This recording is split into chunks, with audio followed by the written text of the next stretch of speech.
Seigneur, je lui ai dit, est-ce que tu es aussi chrétienne? Elle a dit non. Pourquoi? J'ai dit pourquoi? Elle a commencé me raconter beaucoup de choses, comment j'ai regretté beaucoup. Elle me disait qu'elles sont en train d'attendre le Messie qui va venir pour restaurer, je ne sais pas quoi. Moi, je l'ai dit avec mon anglais là, j'ai dit, the Mashiach, Mashiach, when he came and you you finish all the thing, you back, you don't know. You don't know. You sleeping, you don't know. Alléluia. Je le dis, you are sleeping, you don't know. En tout cas, on a parlé beaucoup. On a parlé beaucoup. Je ne sais pas comment expliquer alors pour le temps. Alléluia. Bien-aimé, en tout cas, moi j'étais content, j'étais heureux. Et je lui ai parlé de Jésus. Je lui ai parlé de Jésus. Je lui ai dit, est-ce que tu crois que Jésus est Seigneur? Elle m'a dit que je crois que Jésus, il est le Juif. Mais pour me dire qu'il est le Fils de Dieu, là, je ne crois pas.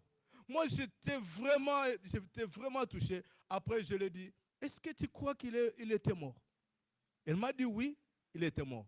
Après, je lui ai dit, you believe he wasn't? Je ne sais pas, vous savez comment conjuguer. He wasn't. Et elle a accepté qu'il est ressuscité, bien-aimé.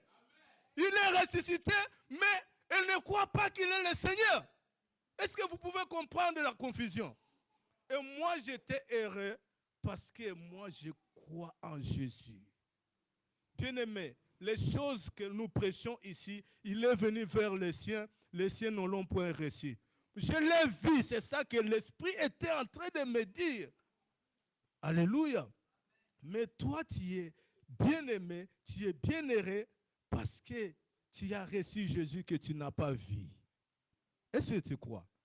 Tu es heureux parce que tu as reçu Jésus que tu n'as pas vu. Tu l'as reçu qu'il est ton Seigneur et Sauveur. Alors j'ai compris que Jésus n'était pas venu pour les Juifs. Ça, c'est la présence de Dieu. J'ai compris que l'œuvre de la croix, c'était pour les nations. C'est pour nous faire entrer dans l'alliance de Dieu. Alléluia. Ce n'est pas le sujet qu'on est en train de prêcher. Mais je suis vraiment heureux d'accepter Jésus comme étant Seigneur et Sauveur de ma vie. Amen. Alors tu es vraiment un peuple béni. Tu es un peuple heureux. Dieu ne peut pas marcher avec quelqu'un sans alliance. Non. C'est pourquoi Dieu se souvient toujours d'Israël à cause de l'alliance que Dieu a faite avec Abraham, avec Isaac et Jacob. Alléluia. Mais toi, mais moi, quelle alliance? Oh, cette alliance est éternelle. Cette alliance est scellée dans le sang. Cette alliance a été faite sur la croix de Golgotha. Amen.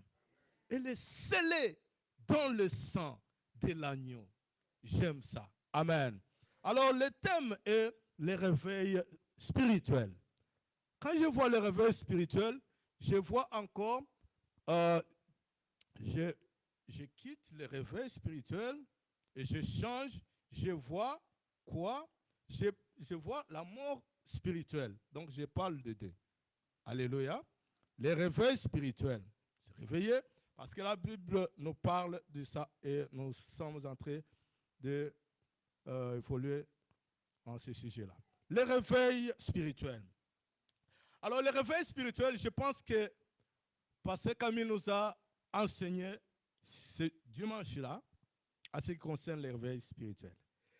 Évangéliste Jean-Pierre Waouh, vraiment, il a enseigné le dimanche passé. Je ne sais pas si tu as retenu vraiment cet enseignement-là. Lorsque l'évangéliste parlait, j'étais là, j'étais en train de sentir Dieu me parler. Alléluia. Il y a des points qu'il a touchés, mais moi j'étais en train de dire, mais qu'est-ce que cet homme, il parle, donc Dieu est en train de me parler. Alléluia. Voilà pourquoi, quand on vient à l'église, il faut vraiment tu viens que Dieu te parle. En tout cas, Dieu était en train de me parler. Vraiment que Dieu vous bénisse, Papa Jean-Pierre. Amen. Je reconnais cela. On peut applaudir pour la gloire du Seigneur. Le réveil spirituel, du point de vue biblique, bien-aimé, se définit comme étant la manifestation de la reprise des consciences. Je dis bien la manifestation de la reprise des consciences de l'existence de Dieu, créateur, qui se traduit par sa présence et son action dans la vie d'une personne ou d'une communauté. Alors, bien aimé, pour mieux comprendre la nécessité du réveil spirituel et son impact dans la vie d'une personne, il y a lieu d'analyser. Analyser quoi? L'état de cette personne, l'état de la personne physique, mais qui dort. La personne physique, mais endormie. Alléluia. Il faut analyser lorsque la personne physique, la personne est comme ça, mais lorsqu'elle est dans l'état où elle dort, c'est là où tu vas comprendre encore beaucoup de choses. Parce que le sommeil physique, le sommeil lorsque la personne dort, est un temps de repos que j'ai écrit qui est marqué par l'arrêt de la conscience, l'absence de vigilance ou encore d'activité. Parce que lorsque la personne dort, vous voyez que la personne, il est écarté. Il est écarté même des relations. Écarté des relations, même de sa famille, même de ses parents, même de ses amis. Parce que tu dors, tu vois que tu dors. Tu es tout seul. Amen. Hein? Tu es tout seul. Si quelqu'un il dort là en haut, parce qu'il a le sommeil. Il ne vient pas ici parce que vous verrez qu'il est, qu'est-ce qu'il fait? Il est écarté, n'est-ce pas? Même nos enfants, lorsqu'ils dorment, vous voyez, il est écarté des relations. Laisse-le, ne le dérange pas parce qu'il dort. Alléluia. Oui, merci beaucoup, pasteur. Il est isolé, ou la personne, elle est isolée. Alléluia, parce qu'elle dort. Bien-aimé dans le Seigneur. C'est pourquoi on dit que la personne est endormie. Lorsqu'une personne, donc la personne ignore, elle ignore complètement ce qui se passe à l'intérieur, même à l'extérieur d'elle, n'est-ce pas? Lorsque tu dors, tu ignores qu'est-ce qui se passe en toi, même à l'extérieur. Tu ne comprends pas, parce que tu dors. Amen. Bien-aimé dans le Seigneur, ainsi, bien-aimé, c'est-à-dire la personne, elle est coupée de temps et de l'espace. Elle est coupée, isolée, comme le pasteur vient de le dire. Tu es coupé de temps et de l'espace. Et dans cette situation, qu'est-ce qui se passe? Tu ne maîtrises rien. Tu ne maîtrises rien, à savoir ni le vouloir, ni le faire. Tu ne sais rien parce que tu dors. Gloria. Alléluia. Alors, c'est exactement ce qui se passe produit dans le cas du sommeil spirituel. Mais à la seule différence que la personne physiquement éveillée vague tranquillement à ses occupations. Mais qu'est-ce que je veux dire ici? Bien-aimé, vous verrez que ce que je veux dire, cette personne reste endormie. Malheureusement, elle est plongée dans le sommeil. La personne est physique, mais elle reste endormie, plongée dans le sommeil, plongée dans les ténèbres. Quand tu fermes les yeux comme ça, qu'est-ce que tu vois? Mais parce qu'ici, il y a la lumière, je peux voir que non, c'est clair. Mais va en bas, qu'on éteint, et tu fermes, tu verras que c'est les ténèbres. Alors, tu appelles les ténèbres en toi. Tu appelles les ténèbres en toi lorsque tu dors. Je veux que tu puisses comprendre très bien. Alors, bien-aimé, même, c'est ça ce qui se passe en réalité. En réalité, dans la vie spirituelle. Est-ce que vous comprenez? Ça, c'est ce qui se passe même dans la vie spirituelle. Parce que la personne peut être physiquement vivante, elle est physiquement comme ça, mais lorsque le sommeil spirituel est en lui ou est en elle, parce que l'évangéliste l'a expliqué déjà le dimanche passé, donc tu vois que c'est les ténèbres qui viennent dans cette personne. Tu es physiquement, tu peux t'occuper de tes occupations, de tes affaires, mais tu es vraiment endormi parce qu'en toi, il y a le sommeil. Tu dors. Qu'est-ce qui te fait dormir? Parce qu'en toi, tu n'as pas la connaissance ou la présence et les actions de Dieu ne se manifestent pas en toi. La personne physique qui n'a pas la connaissance de Dieu, la présence de Dieu ne se manifeste pas en lui à travers de ses actions. Elle est comme une personne qui est morte. Elle est dans les ténèbres. Amen. Voilà pourquoi la parole déclare ceci, que c'est pourquoi, bien-aimé, c'est ça la raison on dit, réveille-toi, toi qui dors. Réveille-toi, toi qui dors. Et en plus, on ne se limite pas là-bas, on dit, relève-toi d'entre les morts. Alléluia. Relève-toi entre les morts. Réveille-toi d'abord, toi qui dors, et relève-toi entre les morts. Quand j'étais en train de méditer cette portion de la parole, bien aimé dans le Seigneur, je comprenais beaucoup de choses.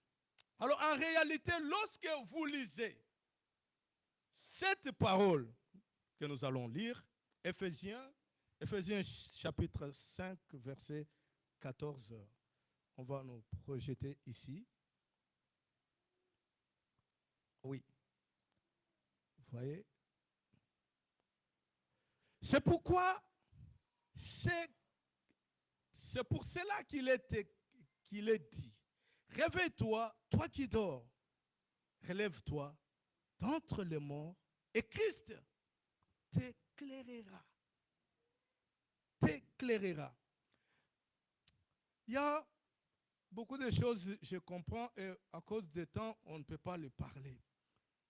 Vraiment, bien aimé dans le Seigneur, ici, c'est la lettre ou l'exhortation que l'apôtre Paul est en train de parler à l'église d'Éphèse. Amen. À l'église d'Éphèse. Vous voyez que ça a été adressé à l'église d'Éphèse ou aux fidèles de l'église d'Éphèse. Bien aimé, cette église d'Éphèse, c'était une église qui avait une très bonne réputation. C'était une église qui avait la maturité. C'était une église qui était enseignée. C'était une église qui faisait aussi beaucoup des actions. Mais dans cette église, il y a une chose que le Seigneur les a reprochées. Je pense que le dimanche, vous avez entendu cela. Je ne sais pas. Amen. Qu'est-ce que le Seigneur les rapproche ici? Papa, je peux apprécier ça. Qu'est-ce que le Seigneur rapproche à cette église d'Éphèse? Apocalypse 2. Alléluia. Apocalypse chapitre 2. Est-ce que vous pouvez nous projeter cela, papa? Le Seigneur rapproche dans cette église. Cette église avait des actions qu'elle faisait, mais cette église avait oublié sa première amour. Alléluia. Le Seigneur était en train de rapprocher cette église que tu as. Je connais tes œuvres, tout ce que tu fais, je connais en toi. Et c'était l'église, on dit que l'église qui ne supportait pas la doctrine des Nicolaïtes. Alléluia. La doctrine des Nicolaïtes, donc c'est comparé à la doctrine de Balaam. Balaam, c'est lui qui séduisait les enfants d'Israël à manger de la viande qui était souillée. Alléluia. Alors, mais dans cette église ne supportait pas la doctrine de Balaam ou de Nicolaïte. Donc, Nicolaïte, par son nom, c'était un diacre de l'église, dans l'église d'Éphèse. Mais c'était un faux frère. Il était un faux frère, pourquoi? Parce que plus loin, il était tombé dans l'apostasie. Et il a mené même d'autres fidèles à commettre des actes sensuels. Donc, des actes qui n'étaient pas... Donc, quand on parle de l'apostasie, c'est l'opposé de la foi. Est-ce que vous comprenez? L'apostasie, toi tu as la foi, mais quand tu perds la foi, c'est l'apostasie, parce que tu ne crois pas en Jésus, tu ne crois pas aux actions de Dieu, tu ne crois pas à la puissance du Saint-Esprit, tu ne crois pas, donc tu es tombé dans l'apostasie. C'est ça ce qui arrivera dans les derniers temps comme le Seigneur, ou comme c'est déclaré dans les Écritures. Amen. Alors, bien-aimé dans le Seigneur, je suis encore en train de t'expliquer pour que tu comprennes d'abord ce qu'est la vie d'un être humain, une personne physique, mais lorsqu'elle dort, ce qui arrive en lui. Alors, bien-aimé, ce frère s'est livré à l'immortalité. Il faisait des assauts, des tentations sensuelles contre l'Église. Alors, bien-aimé dans le Seigneur, qu'est-ce que je veux dire par là? En réalité, je veux dire qu'un homme ne peut se réveiller de son sommeil spirituel que par les biais de la prédication qui vient uniquement de la parole de Dieu. La parole de Dieu, c'est le seul moyen qui va te faire réveiller dans le sommeil spirituel. Alléluia. Alléluia. Alors, bien-aimés dans le Seigneur, je vais encore prendre un texte. Regardez ce que le Seigneur dit dans Jean chapitre 24 jusqu'au verset 29. Vous pouvez nous projeter cela. Le Seigneur, il parle ici de personnes physiquement, mais qui sont mortes, mais ils sont physiquement vivantes. Alléluia. Et vous allez voir. Non, j'ai dit Jean chapitre 5, verset 24 au verset 29. Nous allons lire. Nous allons lire. Nous lisons. En vérité, je vous l'ai dit, celui qui écoute ma parole et qui croit à celui qui m'a envoyé a la vie éternelle et ne vient point en jugement, mais il est passé de la mort à la vie. On descend. En vérité, je vous l'ai dit, l'heure vient et elle est déjà venue où les morts entendront la voix du Fils de Dieu, et ceux qui l'auront entendu vivront. Je veux que tu puisses retenir d'abord le verset 25 parce que je vais y revenir. On peut aller jusqu'en bas. 26. Car comme le Père a la vie en lui-même, ainsi il a donné au Fils d'avoir la vie en lui-même. On descend? Et il lui a donné le pouvoir de juger parce qu'il est le Fils de l'homme. On descend. Ne vous étonnez pas de cela, car l'heure vient où tous ceux qui sont dans le sépulcre entendront sa voix et en sortiront. Ceux qui auront fait le bien pour la vie, mais ceux qui auront fait le mal ressusciteront pour le jugement. Amen. Je vais expliquer. D'abord, verset 25. Quand j'étais en train de méditer, par rapport à notre thème, j'ai compris que ici, le Seigneur, il ne parle pas de morts qu'on a enterrées. Je ne sais pas si vous serez d'accord avec moi. Il ne parle pas de morts qui sont enterrés ici, mais des morts qui sont vivants. Des morts, si je dis des morts qui sont vivants, des personnes vivantes, mais qui sont morts spirituellement. Alléluia. Le Seigneur il parle ici. En vérité, je vous l'ai dit, l'heure vient et elle est déjà venue où les morts entendront la voix du Fils de Dieu et ceux qui l'auront entendu vivront. Mais ils sont déjà morts. Comment? S'ils sont déjà enterrés, comment ils vont vivre? Faites un peu l'analyse. Alléluia. Donc ce sont des personnes qui n'ont pas en eux la connaissance de Dieu. Ils n'ont pas la connaissance de Dieu en eux.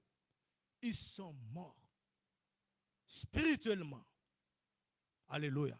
Voilà la raison pour laquelle vous avez vu les courants de réveil s'élever dans le monde. Dieu a envoyé des serviteurs, des évangélistes, des serviteurs, des apôtres, des pasteurs partout, surtout comme en Afrique, pour prêcher la parole de Dieu. Des personnes qui étaient mortes spirituellement. Mais lorsqu'ils ont entendu la voix du Seigneur, ils ont crié et ils vivent. Alléluia. Parce qu'ils ont crié à la parole, au message du Seigneur, ils vivent. C'est comme moi, peut-être comme toi, qui était aussi mort. Alléluia.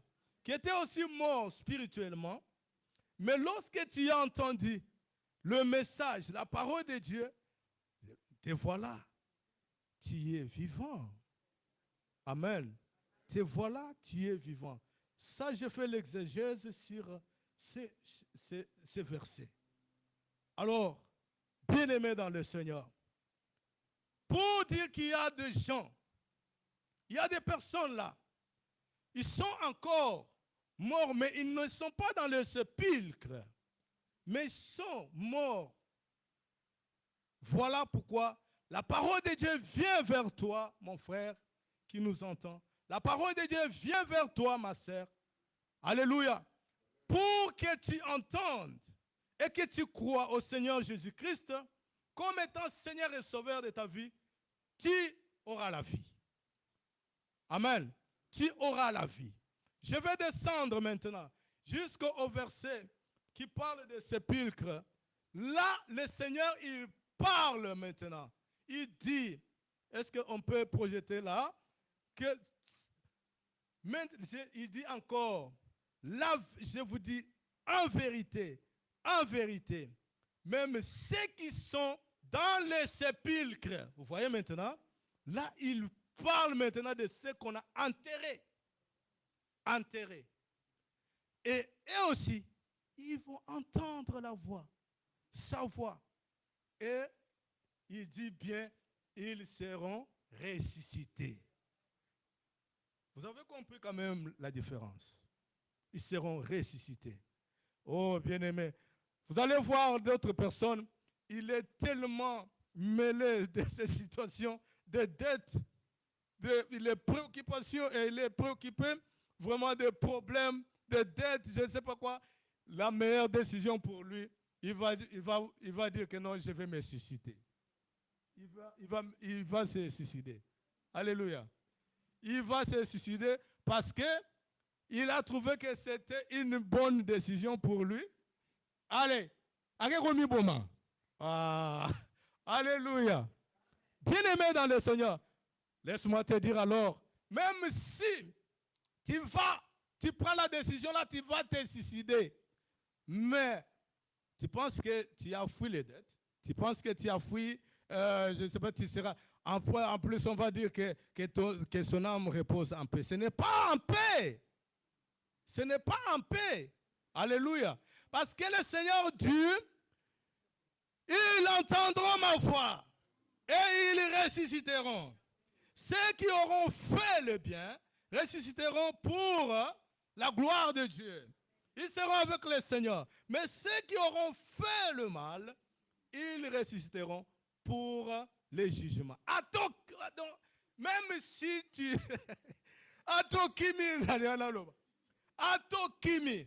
il n'y a pas la place que tu vas fuir devant la présence de Dieu. Alléluia. Mais pourquoi tu vas prendre la décision de te faire du mal comme ça, de te suicider? Parce que tu vas ressusciter toujours. Tu vas ressusciter toujours. Pardon. On sait quoi. Alors après, tu vas aller dans les bilungs. Vous connaissez les bilungs? Dans l'enfer. Alléluia. Alléluia. Bien-aimé dans le Seigneur. Oui, voilà. Écoutez, vous devez retenir, peuple de Dieu. Mais pourquoi vous riez? Vous êtes dans la joie. Vous êtes très belle. Alléluia. Alors, vous devez retenir, bien-aimé, que tout en dehors de la parole de Dieu, toute pratique qui consiste à rechercher le réveil spirituel par d'autres moyens que la connaissance de la parole de Dieu ou la connaissance du Fils de Dieu, bien-aimé, cela va vous amener toujours dans le sommeil spirituel. Amen.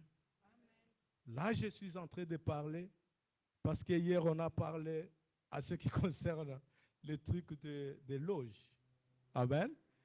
Vous pensez que vous êtes allé vous réveiller quelque part parce que vous êtes entré dans les loges? Non. Mais vous vous faites endormir encore de plus davantage. Amen. Le sommeil spirituel. Je parle maintenant des sommeils spirituels. Les sommeils spirituels. Papa, je peux donner des avantages et des conséquences du sommeil spirituel. Le sommeil spirituel, ça te vole la vie de l'intimité avec le Seigneur. Amen. Le sommeil spirituel, je dis bien, tu vis, tu marches, mais tu dors spirituellement. Pourquoi tu dors spirituellement? Parce que tu es occupé à tes affaires, à ton travail. Tu n'as pas besoin de Dieu. Alléluia. Mais sache-le que, mon frère, ma soeur, ça te vole l'intimité, la vie de l'intimité. Alléluia. Avec Dieu. Tu vas ignorer complètement ce qui se passe à l'intérieur, même à l'extérieur de toi. Le sommeil spirituel te fait perdre ta relation avec Dieu, bien-aimé. Aussi avec, vous savez quoi? Tu perds la relation avec Dieu et tu perds aussi la relation avec ton église. Est-ce que vous savez ça? Le sommeil spirituel va t'écarter. Tu vas perdre la relation avec ton Dieu et avec ton église qui est ta famille spirituelle. Et tu commences à donner des raisons. Ah, je suis vraiment occupé, j'ai beaucoup de... Mais tu dors déjà sans toutefois le savoir. Alléluia. Tu dors déjà. Maman Nico, tu vois, la personne elle dort déjà. Mais il va donner beaucoup de raisons. Amen.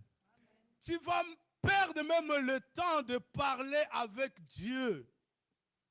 Comme l'évangéliste avait évoqué, de prier sans cesse ou parler sans cesse. Alléluia. Vous vous souvenez de cela? Mais tu vas trouver ce que j'ai remarqué. Même nous parlons beaucoup. Nous parlons beaucoup lorsque nous sommes avec les amis. Nous parlons beaucoup. Remarque, fais remarque toi-même. Tu vas voir quand tu es avec tes amis. Tu parles trop. Tu parles beaucoup. Et même les amis peuvent te dire, oh, why are you talking too much? Hein? Tu parles beaucoup. Mais bien aimé dans le Seigneur. Mais lorsque tu es devant le Seigneur, les gens manquent de mots. Les gens manquent de paroles. Les gens ne savent pas parler devant Dieu. N'est-ce pas vrai? N'est-ce pas vrai? Les gens, ils manquent de mots. Ils manquent quoi dire devant Dieu.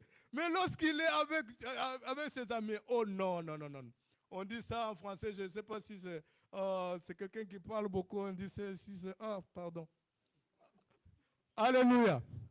Mais devant le Seigneur, la personne manque quoi dire. Quand il parle devant le Seigneur, c'est-à-dire quand il prie, c'est 5 minutes. 5 minutes seulement. Vous allez voir. Tu sais, tu es témoin. C'est 5 minutes. Encore, quand il prie là, c'est... et ta façon même de prier là,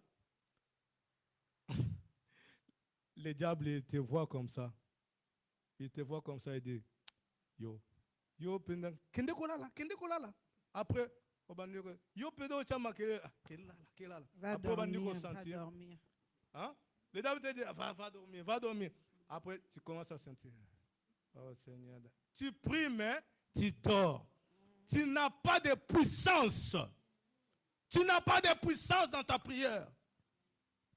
Tu pries comme si, après, il te regarde comme ça, il dit, mais qu'est-ce que lui là, il fait?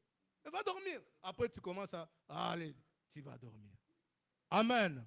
Tu manques de mots à parler devant le Seigneur. Mais tu as des problèmes.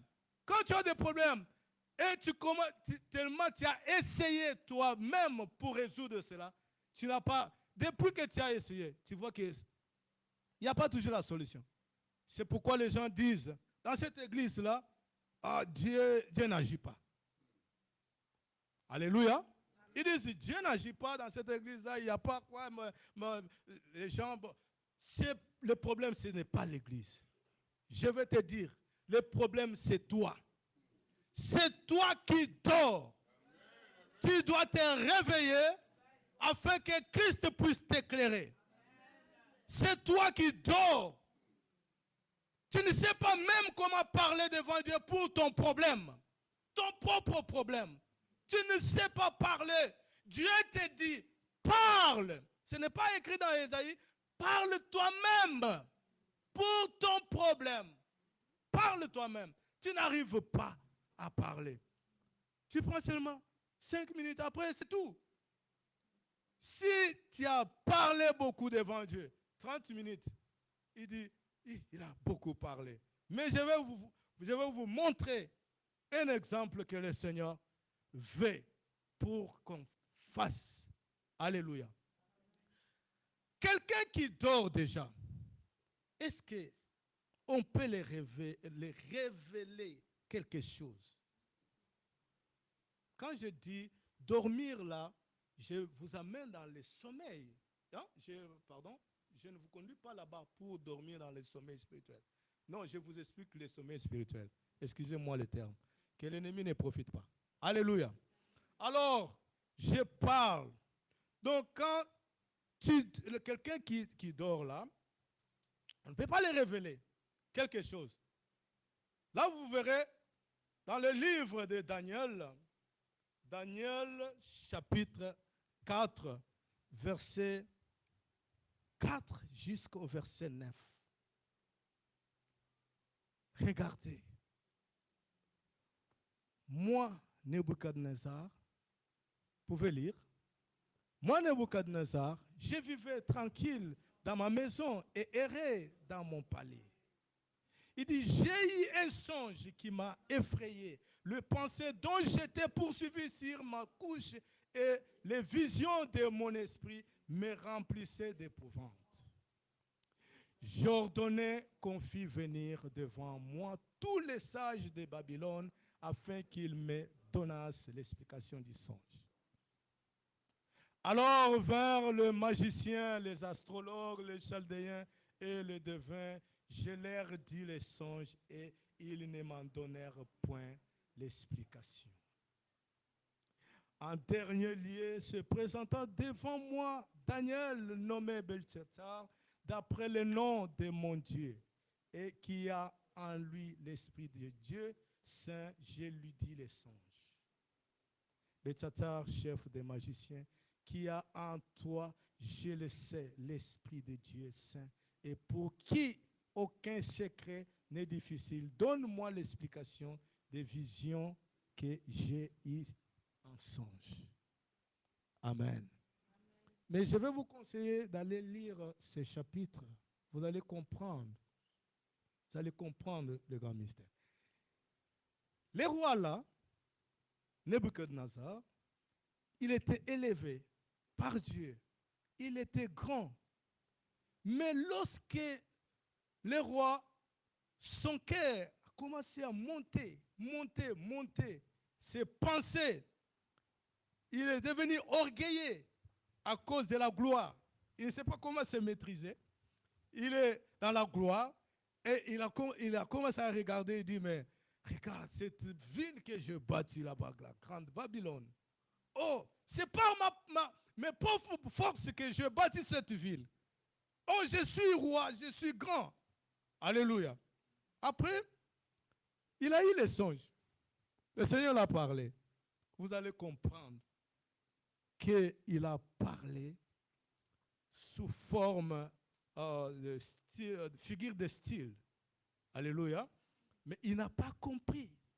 Il a appelé tous les magiciens, les astrologues. Venez m'expliquer. Parce que c'était troublant.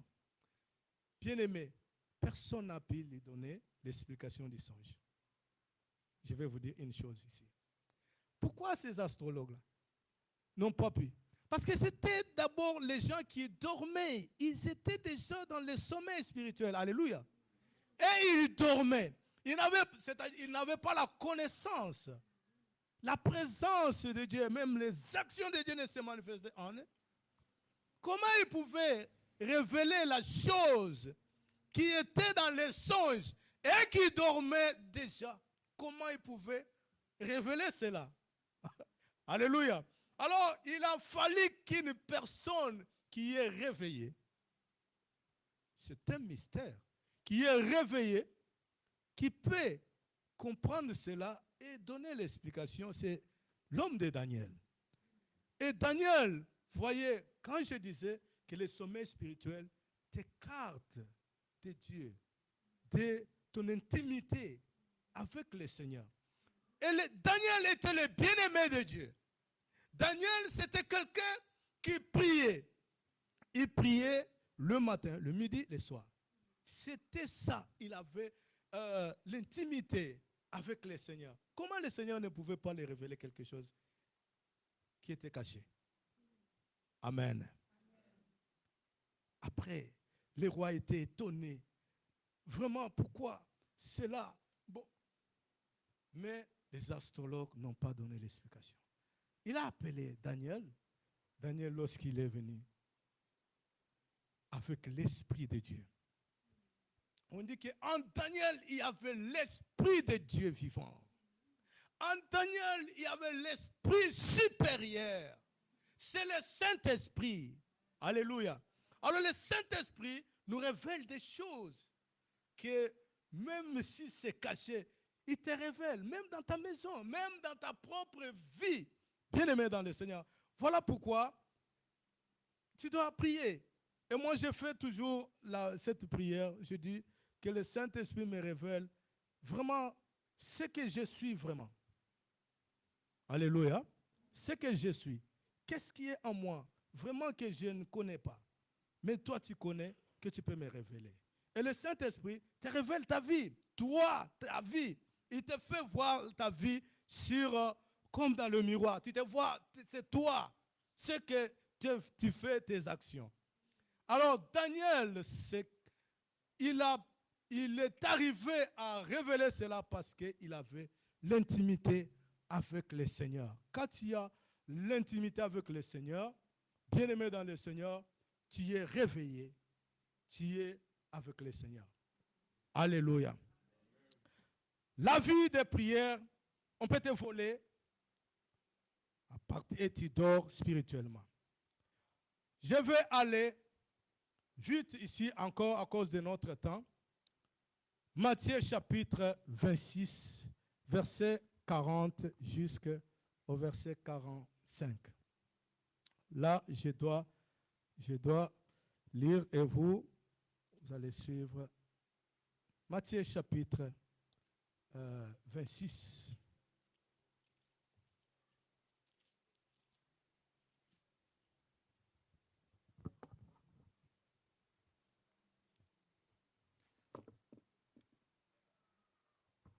C'est très important. Verset 40 au verset 45. La parole déclare ceci. Et il vint vers les disciples qu'il trouva endormis. Et il dit à Pierre, vous n'avez donc pu veiller une heure avec moi. Il dit, veillez et priez afin que vous ne tombiez pas dans la tentation.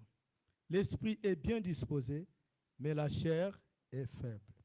Il s'éloigna une seconde fois et pria ainsi, mon Père, s'il n'est pas possible que cette coupe s'éloigne sans que je la boive, que ta volonté soit faite.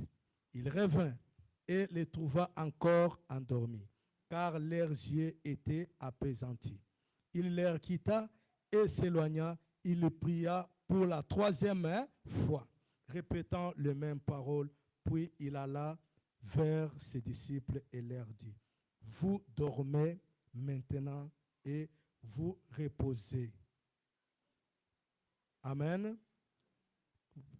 Ça continue. Voici, l'heure est proche et le Fils de l'homme est livré aux mains des pécheurs.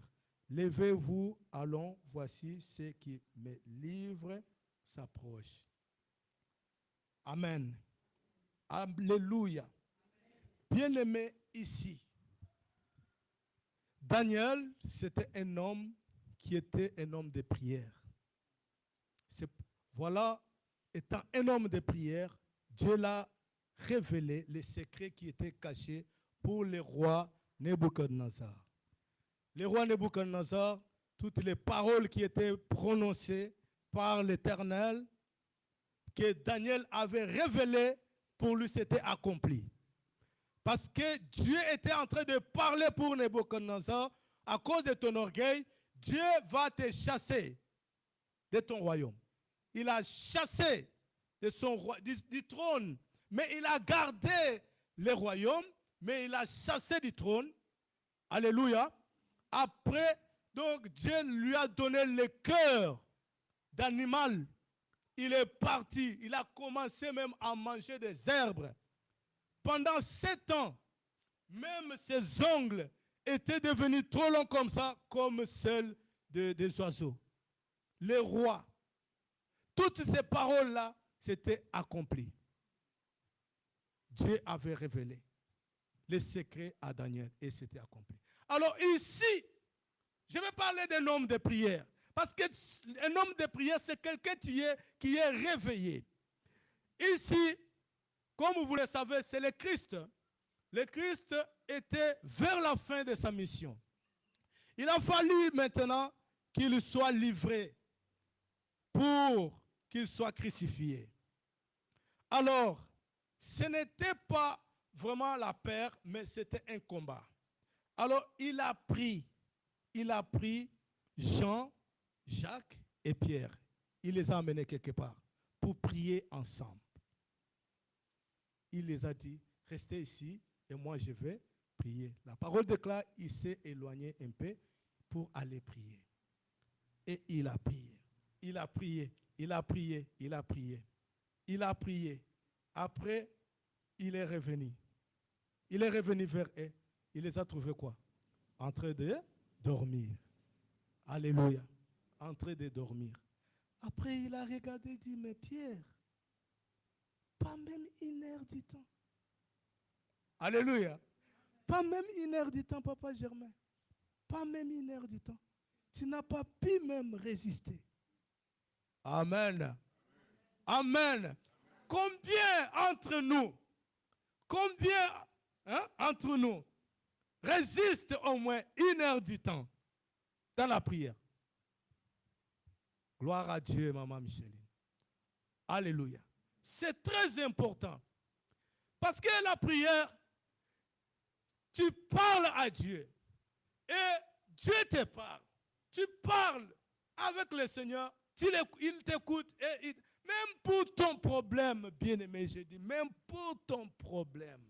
Même tout pour ton problème. Mais tu as besoin que Dieu fasse quelque chose. Dieu, je peux te dire que Dieu n'a pas besoin. Ici, il n'avait pas même besoin de la prière de Pierre. Mais ce que je comprends, ici le Seigneur voulait que Pierre et Jean, que vous soyez là. Parce que c'était un combat. Alléluia. Regardez comment j'écrase l'ennemi. Que Pierre et Jean soient là. Soyez là pour que vous voyez comment je combats, parce que c'était l'ultime combat. C'est là où il a vaincu. Amen. Là où il a vaincu, on dit que son siège avait était transformé, était devenu comme le sang. Il a combattu là. Mais Pierre en train de dormir. Pour ton problème, Dieu veut que tu sois là, tu vois, tu sois présent. Tu vois comment Dieu il combat. Pour que demain tu ne dises pas que c'était ma force que j'ai gagné le combat. Mais que tu sois là. Oh Seigneur, je vois comment tu combats. Donne-lui le coup. Alléluia. Alléluia. C'est comme ça quand nous voyons le combat de boxe. Oui. Donne. Alléluia. Il entend, il combat. Le Seigneur voulait que, parce qu'il a parlé ça, lorsque les ennemis d'Israël, Dieu a dit, pour ne pas être comme l'autre là, le passage m'a échappé. Alléluia. Bien-aimé dans le Seigneur, il a voulu que tu sois là. Alors, qu'est-ce que je veux dire ici? Le Seigneur dit à Pierre, mais même 1 heure, Gloria, tu ne te tiens pas là pour parler, pour prier. Seulement tu fais 5 minutes, après tu dors. Tu dois résister dans la prière. Dieu veut que tu parles. Dieu veut que tu pries, que tu sois réveillé. Alléluia. Que tu sois réveillé. Après le Seigneur, qu'est-ce qu'il dit? Il est parti encore. Dès 3e fois. Jésus n'était pas quelqu'un qui pouvait abandonner sans arriver ou sans vaincre. C'est ça ce que le Seigneur voulait montrer. Tu dois toujours prier.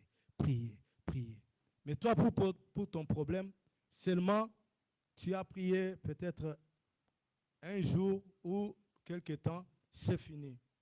Tu n'es pas encore arrivé dans l'accomplissement et tu dors. Est-ce que vous avez compris? Tu n'es pas encore arrivé à l'accomplissement, mais Pierre, tu dors. Tu dois continuer. Tu dois continuer à prier. Bien-aimé dans le Seigneur, même dans la situation difficile que tu traverses, tu dois toujours continuer à prier jusqu'à ce que tu vas tu vas arriver dans l'accomplissement. Le Seigneur dit dans le livre de Deutéronome, il a parlé à Moïse. Deutéronome chapitre 1, versets 6 à 8, il dit à Moïse, Moïse, vous avez demeuré beaucoup sur cette montagne. Sur cette montagne. Vous avez demeuré beaucoup. Levez-vous et allez, partez, allez prendre la possession du pays que l'Éternel vous a donné. Amen. Tu as demeuré beaucoup dans cette situation. Aujourd'hui, le Seigneur te dit, tu as demeuré beaucoup dans cette situation, mon frère, ma soeur. Lève-vous, lève-toi, lève-toi, lève-toi. Là-bas, en Éphésiens, on dit, réveille-toi parce que tu dors. Tu dors, réveille-toi et le Christ va t'éclairer. Et il dit, tu as demeuré beaucoup dans cette situation de célibat. Lève-toi maintenant. Va, entre dans ton mariage. Lève-toi maintenant. Va prendre ta possession. Tu as demeuré beaucoup. Tu tournes en rond. Parce que tu ne parles pas. Tu ne parles pas. Mais réveille-toi. Tu dors toujours dans cette situation. Tu dors. Non, lève-toi. Va prendre ta possession, les pays que l'Éternel t'avait promis de te donner. Alléluia. Alléluia. Est-ce que tu peux te lever pour aller prendre ta possession? Amen. Quelqu'un peut se lever pour aller prendre sa possession. Qu'est-ce que l'Éternel t'a promis? Tu vas me dire que Dieu m'a promis beaucoup de choses. Ah, c'est ton secret, tu connais. Mais l'Éternel te dit, réveille-toi, parce que tu dors. Amen. Lève-toi. Va prendre tes enfants. Va prendre ton mari. Va prendre ton travail. Va entrer dans ta possession. Lèvons-nous et nous allons prier. Lèvons-nous. Le sommeil spirituel, je dis, on peut ou peut te voler même ta vie de prière. Le sommeil spirituel. Peut te voler même la vie de prière. La vie de méditation. Peut te voler. Quand je dis, j'étais là, quand Dieu parlait au travail de l'évangéliste Jean-Pierre, j'étais en train de dire, Seigneur, tu me parles. Alléluia. Tu me parles. Je sais, tu me parles. Alors, nous allons fermer nos yeux. Je ne vais pas donner les sujets, mais je peux dire que tu pries pour la vie, ta vie de prière. Parce que tu es plongé peut-être dans le profond sommeil. Tu n'arrives pas à te réveiller. Peut-être l'ennemi a volé parce qu'il sait que lorsque tu te lèves, tu es un combattant. Tu es une combattante. Pour ta famille, pour tes enfants. Tu es une combattante. Mais la façon maintenant où tu commences à aller, ce n'est pas ça. Alors il a tellement, tu envoies le feu là-bas et il voit que non, il faut. Mais aujourd'hui, tu peux prendre la décision de revenir, de te réveiller. La vie de prière, ta vie de prière qu'on avait volée, qu'on avait détruite, tu peux revenir à cela. C'est ta décision de te réveiller maintenant afin que Christ puisse t'éclairer. J'invite la chorale. Et là, de mes prières, moi je toi tu connais, bien-aimé. Tu connais ce qui se passe en toi. Ne sois pas distrait. Ne sois pas distrait. Je dis bien, ne sois pas distrait. Parle à Dieu. Pour ta vie de prière. Pour ta vie. Parle à Dieu. Un amour pour ta vie de prière.